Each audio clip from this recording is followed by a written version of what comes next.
Shabbat Shalom. I hope that everyone is safe and well today.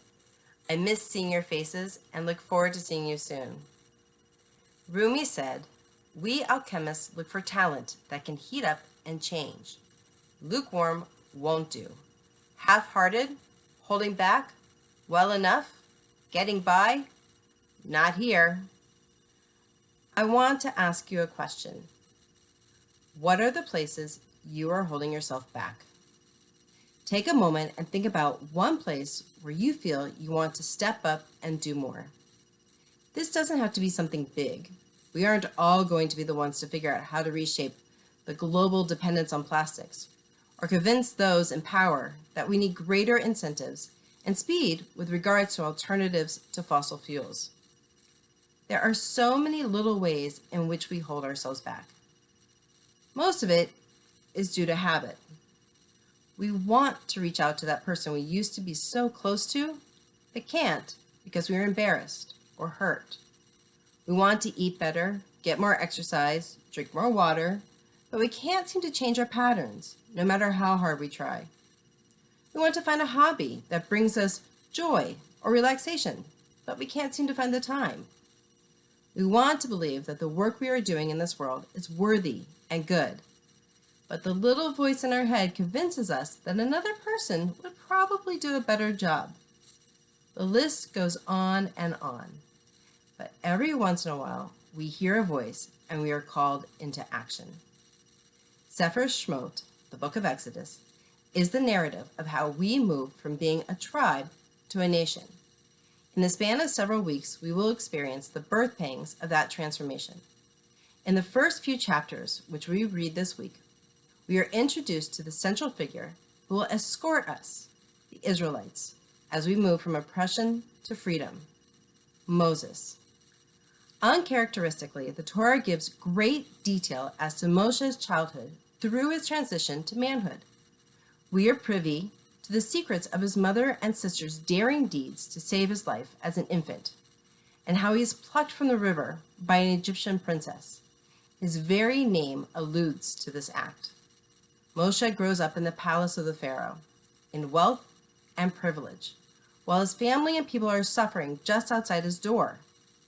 We are there as he comes to an understanding of this discontinent reality, his rebellion and subsequent fleeing for his life.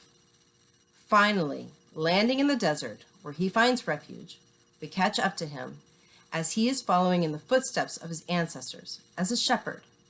It is there that God reaches through and beckons to Moshe. Moshe sees a glint, a glimmer out of the corner of his eye. He turns to look. Can what I think I'm seeing really be what I'm seeing? Is that a fire? But that fire does not devastate the object that hosts it. I must investigate. When the Lord saw that Moshe had turned to look, God called to him out of the bush, "Moshe, Moshe." And Moshe answered, "Hineni, here I am." Being called into action, Moshe raises his foot to move forward.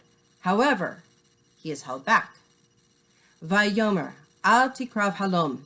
And God said, "Do not come closer.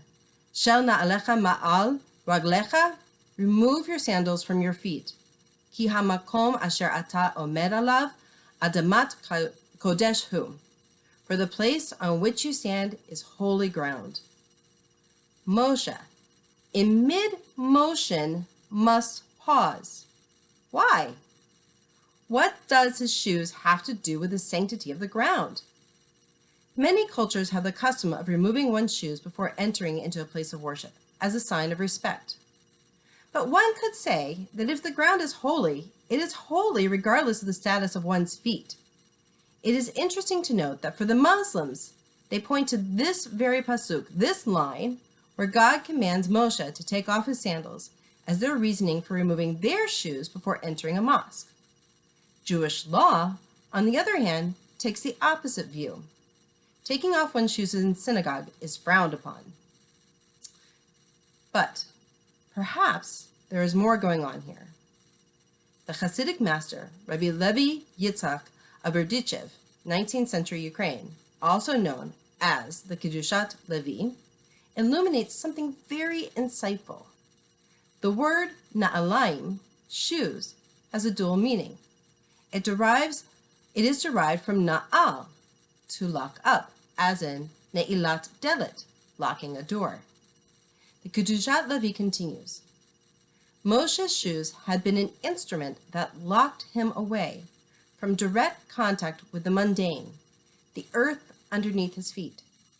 He had to divest himself of this barrier to become an effective leader of people, a people who are very much connected to the earth. Contrary to what he might have thought, God informed Moshe, holiness can be found also on earth. Moshe had to learn that it wasn't simply enough to be called into action.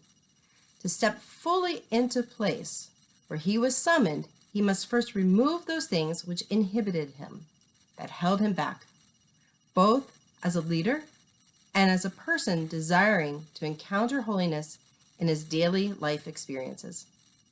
Moshe did not become haughty. He remained the most humble of people. However, he did learn to take risks and to believe in himself. In doing so, he built an ever stronger relationship with the people whom he led and to God.